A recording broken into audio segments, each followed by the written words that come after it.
The Gwaltney Group. The following is a sponsored program paid for by Robin Gwaltney. Gwaltney Group, RE/MAX Results. Welcome to Rochester Real Estate, featuring Robin Gwaltney from Gwaltney Group RE/MAX Results and Andy Brownell. Here's Andy Brownell on Rochester's News Talk, 1340 KROC AM and 96.9 FM. Good morning. It's Andy Brownell.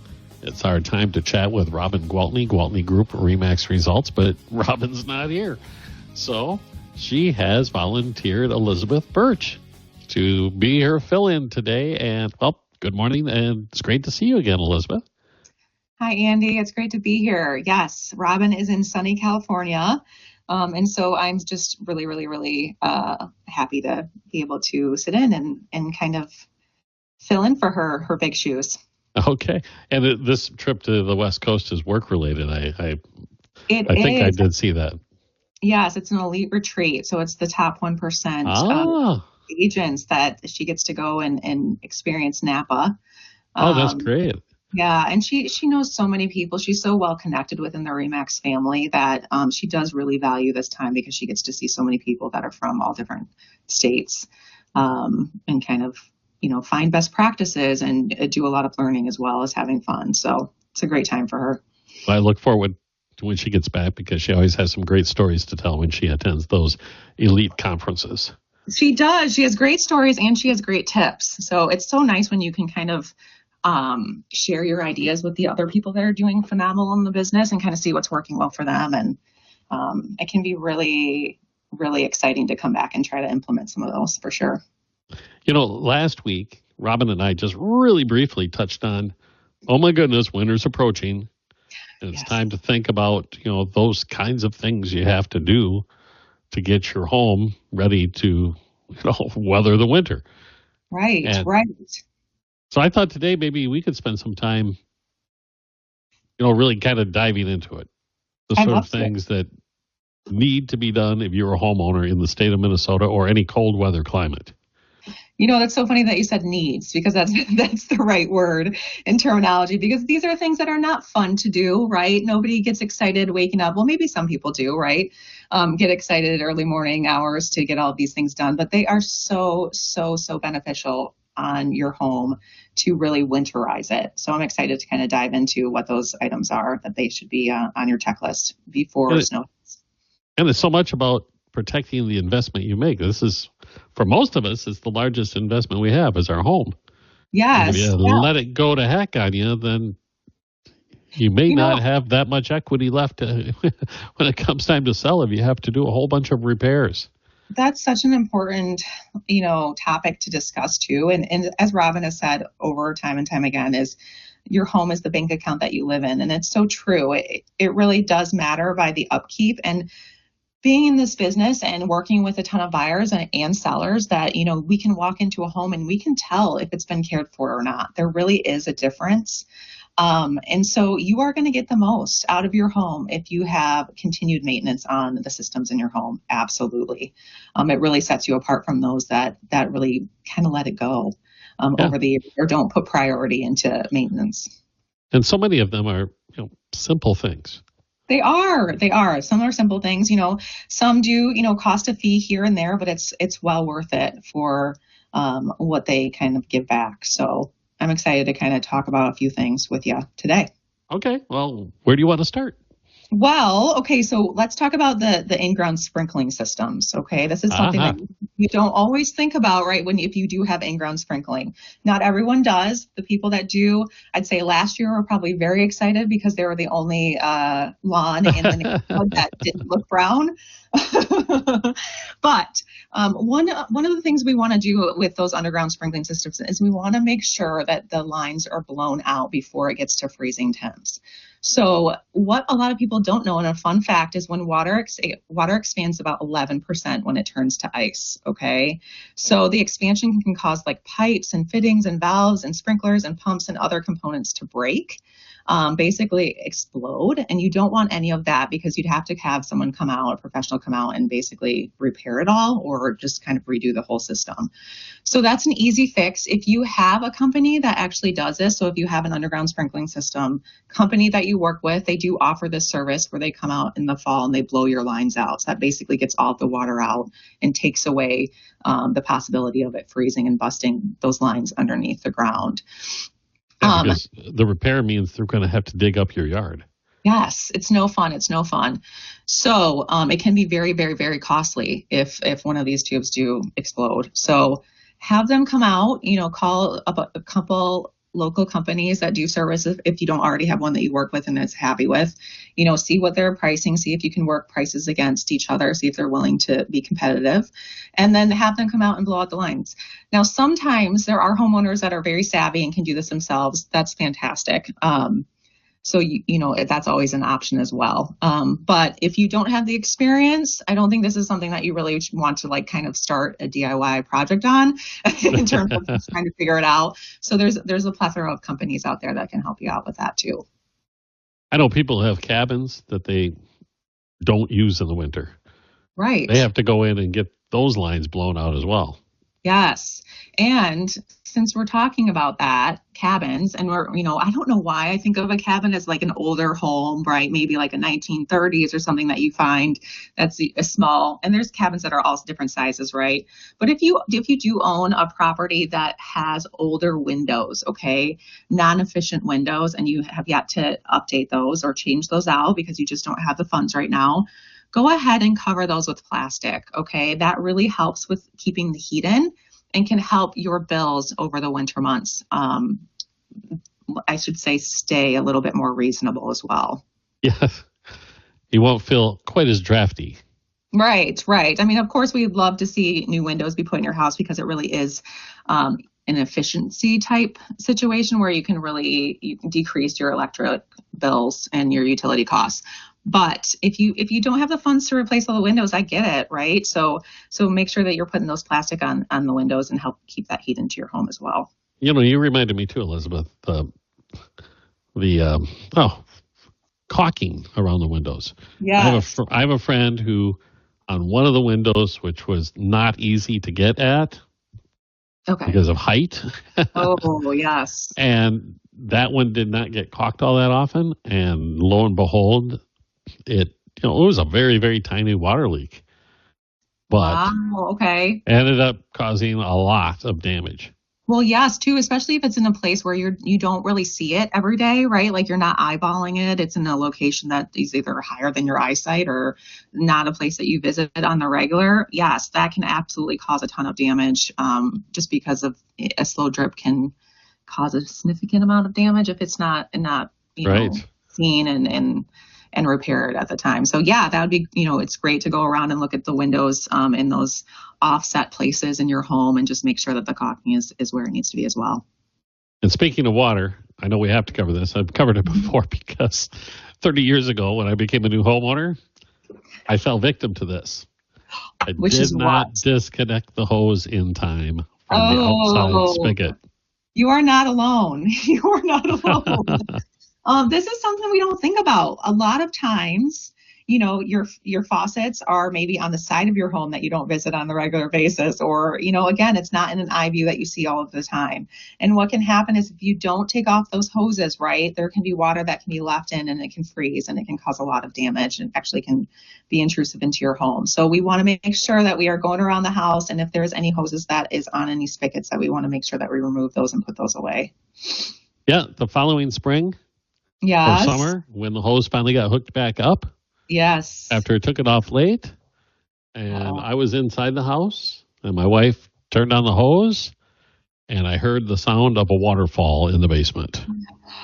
And that's such a great story to share with people because I don't think they think it's not a big deal, right? Oh, it was a big deal. And you can say it. Yes, it can be a very, very, very costly mistake. So I was lucky because it was in an unfinished portion of a basement. Oh, okay. But if it happened behind sheetrock walls, oh my goodness. Yes. So it was funny, this is a different topic, but my daughter had maybe a pin-sized hole in the tub that we didn't know about.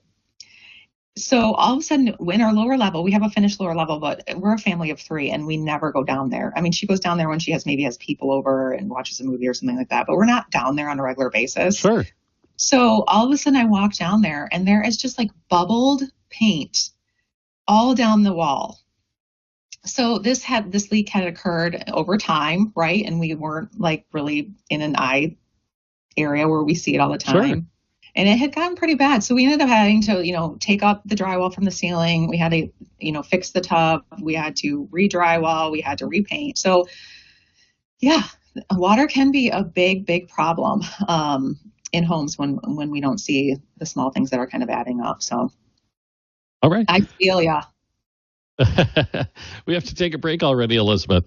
Okay. We'll be back in just a moment. We're with Elizabeth Burch today, member of the Gwaltney Group team. Robin on assignment, as we like to say. And we'll return in just a moment on News Talk 1340, KROC AM and 96.9 FM.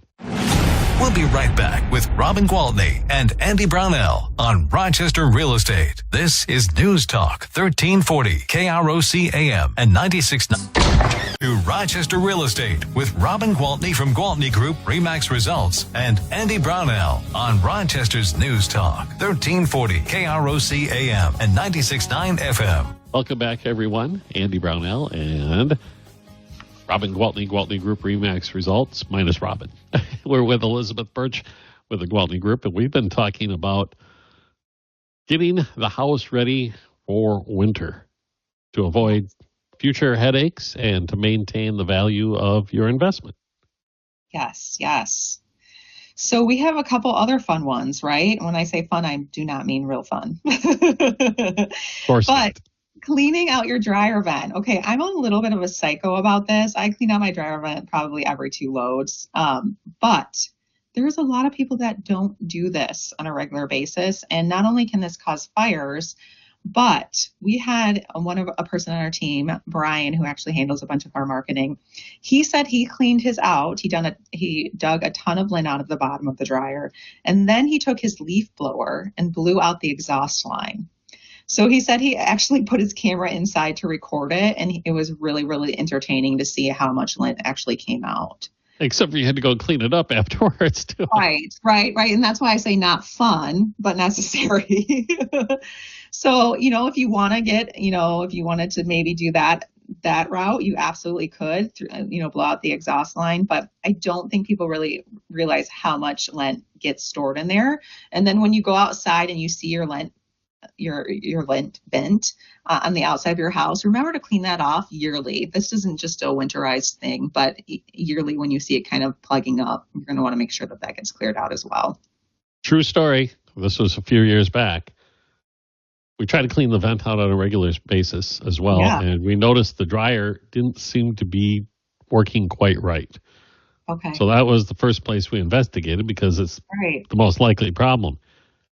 A bird had gotten in through the outside exhaust and had built a nest. Hadn't completed it yet, but was in the process at the very end. So we ended up putting you can buy them at any hardware store or home improvement place.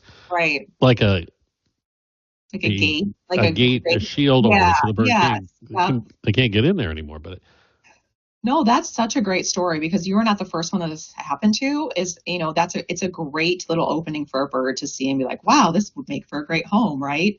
Yeah, they got the supply of warm air blowing them all the time. Yes. I mean, if I was a bird, I'd probably want to live in there too. But yes, a great idea for that to either prevent that outright, or if you do have that problem, is to go to the local home improvement store and kind of they offer a lot of different options of what to do. You want to make sure that the air is still moving, right? So you don't want it to completely block up, but there's grates or there's, other little, contrivance that you can buy so that, animals can't get in there. So that's a great story. And if you want to see how flammable lint is, save it up for the next time you have a fire pit and use it to start your fire. You'll see. You know what? That actually moves me to another really good point, and it is the number one household fire myth that I wanted to briefly talk about. And It's funny because what people think is they think that the kitchen is probably the first area that starts a fire in a home, but it's not. Um, if you don't clean out the dust buildup in your exhaust fans in your bathroom, this is the number one reason we are seeing house fires. Really? So, yes, nobody thinks about this. Nobody thinks, oh, I mean, people look at your exhaust fans and you're like, oh God, it's gross up there, right? Like we all do that. But getting up there and actually cleaning it out is a whole nother ball game. It is super, super important. And I'm going to tell you why. Because if that is going to be an area that's going to start a fire in your house, guess what? There is no fire alarms in your attic. That's where it's going to start. That's where it's going to go. And then when it's already getting full in flames in your attic, you are totally screwed. And when I say that, I mean, you're not going to be notified and it's going to be too big and then it's going to enter into your home. So something that people don't think about on a regular basis, super, super important to clean those out. I had not thought of that myself. That makes perfect sense. Right. I know. And it would make sense that, most people think that the household fires come from the kitchen, right? From a stove or something along those lines. But it was really, really interesting to hear that that's not it at all.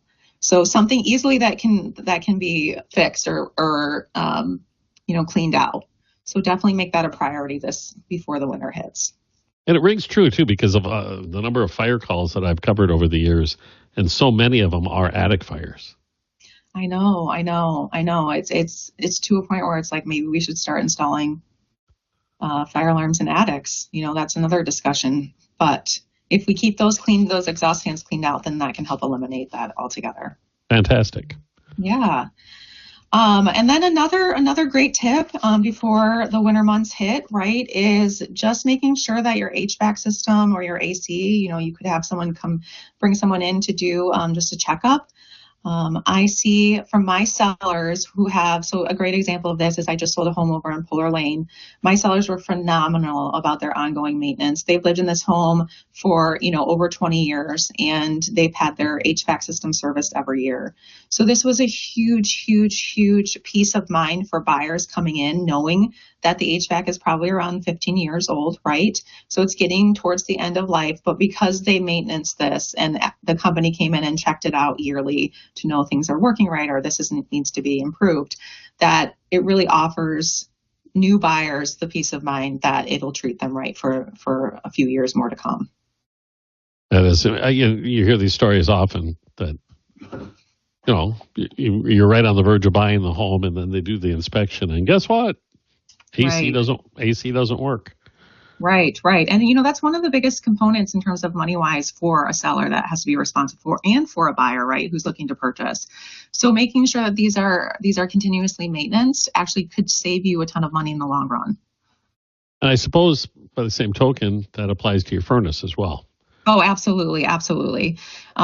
Especially in our colder climates where our furnaces are running longer than a lot of the states that are obviously in the warmer climates, that this is something that you definitely want to take a look at. So there's, we have a ton of companies, HVAC companies in town that do a really good job that can come out and they just do fall inspections or they do a spring inspection or they do a yearly inspection. And it really doesn't cost that much to do that. And then they'll give you documentation that it's been done. And that's something that you can keep with you. And eventually, if you do decide to sell, that you'll have all that documentation saying, hey, we really kept up on these things and they are important to us. And it can be life and death. People don't realize that if you have a crack in the heat exchanger in your furnace, you won't know about it. Exactly. And it's leaking carbon monoxide at that point. So that is also a really good segue to my next one, and that was making sure that all of your carbon monoxide detectors are plugged in, do have batteries, and are in working order.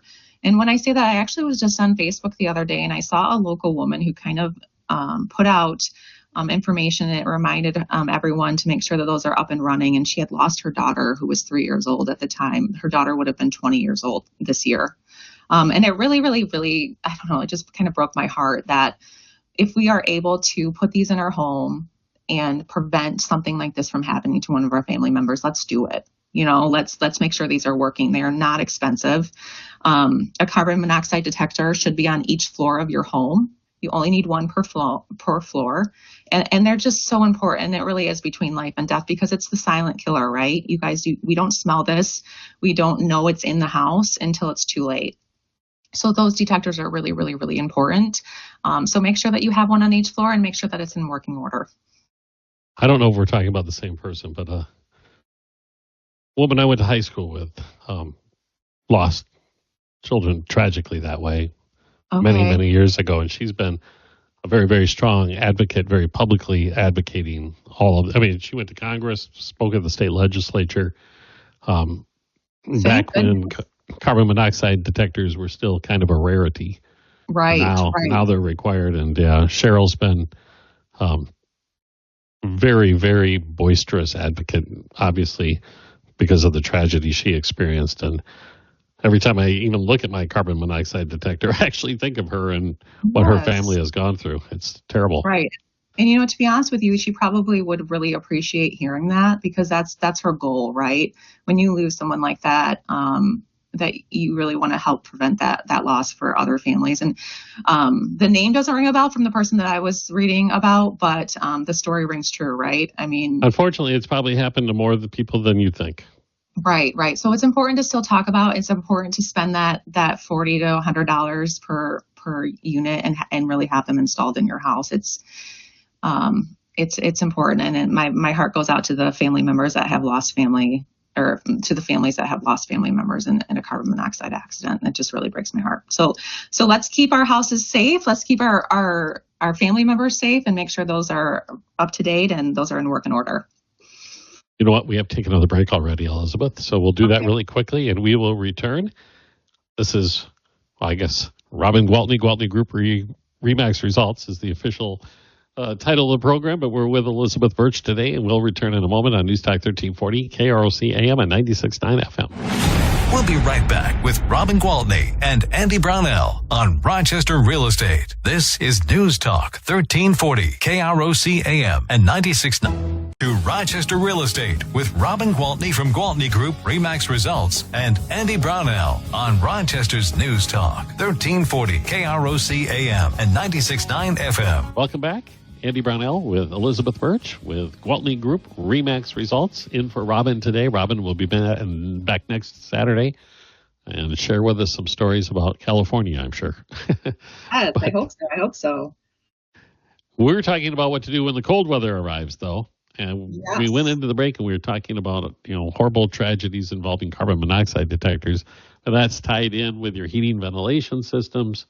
Right. And Right. And you mentioned the exhaust fan in your bathrooms. Another part of your home, I'm guilty of it. I don't even think about it, is all the duct work Right, that right, right. I pushes know the air. things about the duct work. You don't see it, it's one of those things that it's a huge component of your house, but it's not something that you think about and dream about. So there is a really, really nice special, and I want to make sure that all the listeners today heard that K&S here, one of the local Rochester HVAC companies, is offering a fall duct cleaning half off. So I'm not exactly sure what their pricing is. You'd have to call, but they are offering a half off service. And so this is really, really beneficial for your home environment. And let me tell you a little bit about why it's important. So if you clean out your ducts, let's say once a year, maybe you don't even have to do it once a year. It removes dust, it removes pet hair, chemicals, all of those other pollutants that are kind of sitting in your ducts. And it can help reduce respiratory problems and allergens too. So if you have someone that is, and in winter, it's as bad as it gets, really. You're basically hunkering down inside and you're a victim to whatever is in your home. So if we can remove those, that really can help some allergies. If you have any kids that have allergies, or if you yourself struggle with allergies. I think I'd be afraid to look in the ductwork to see what they look like. Oh, really? I would love it. I love that kind of stuff, though. I'd love to. Because I love to see the finished product, right? When it's all clear and it just makes you feel good inside, that you're kind of getting rid of all that nasty junk. But it also reduces odors. So it removes musty cooking, smoke, and pet odors from your home, which I think we can all identify from. It even increases your energy efficiency for your HVAC system, and it can reduce your energy bills. So it also can help prolong the life of the system. So like I said before, one of these, like this is a great example of just a maintenance occurrence. If you can get it for half off, and you can see the longevity it serves you for your systems overall. Fantastic. Obviously, yeah, well, there's a couple more fun ones. It maintains the value of your home, obviously, by preventing blockages, and then it helps your HVAC system work more efficiently, so it helps be more comfortable with temperatures. So there is a lot of benefits to getting your ducts cleaned out, for sure. Anything else on the house we really need to address before things get nasty out there? I know, I do have a couple other ones. So clean gutters always, of course. Yeah. Yep, clean those gutters out of leaves to prevent ice buildup so you don't get the melting ice intrusion back up into the shingles, right? We don't want to see that. That's not great.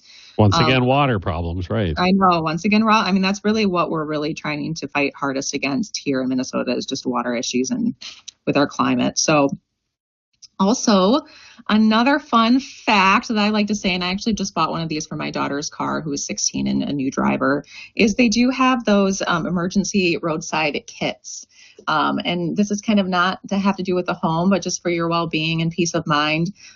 Those kits you can buy at like Walmart, and you can just throw them into a car, and they offer things like cables or an emergency poncho or gloves or, an aid kit. So in case you get into an emergency and the weather is pretty nasty, that you have those things to help you until you can get care to the car or roadside assistance. So there is that, and they offer those all over the place. You can find them at Fleet Farm. You can find them at Walmart. You can order them online. So just another little added protection for your safety over the winter months. And, as you brought that up, and it's kind of funny they brought it up to me because I'm getting old enough that I predate the internet and the cell phones. And that was, you didn't dare go out in the winter way back when without having at least some sort of emergency kit with you if you were leaving the city. And I think it gets forgotten a lot now because of the cell phones. People assume that if I get into trouble, I'll just pick up the phone and somebody can come get me. But anybody who's driven through a really nasty blizzard knows that ain't the case necessarily. You might have to wait quite a while. Right. And there is even some roadside kits that come with like a big blanket and such, just for kind of, if there's any situation like that. But yeah, that's a great example to like let people know that if you're in a blizzard and you're out driving, it doesn't mean that you're, someone can come get to you in 10 minutes or 15 minutes. And if your car is dead, that means no heat. So your phone can't save you then. Yeah, and the worst thing you can do in that situation is start walking someplace. Don't do that. Right.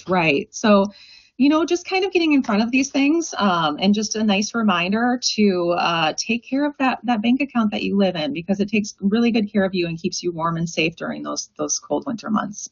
Well, Elizabeth, great advice today. If somebody wants to reach out to you to talk about real estate, buying, selling, investing, perhaps, how do they get a hold of you?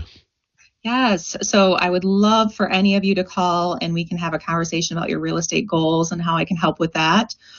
Even discuss, if now is the time, or if not, we can kind of run numbers and see if it's a good fit. Please contact me by my cell. It's 507-202-8485.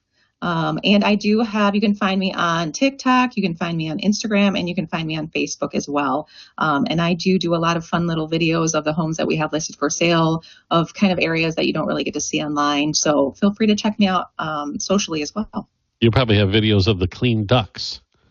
I mean, I'm thinking about putting one on there, right? Any other people who get excited about that like me, they might like it. Well, Elizabeth, it's been a pleasure. I look forward to you filling in again sometime when Robin's out and about. Thank you so much. Oh, I sure hope so, Andy. Thanks so much. All right. Elizabeth Burch with Gwaltney Group-RE Results. And this is News Talk 1340 KROC AM and 96.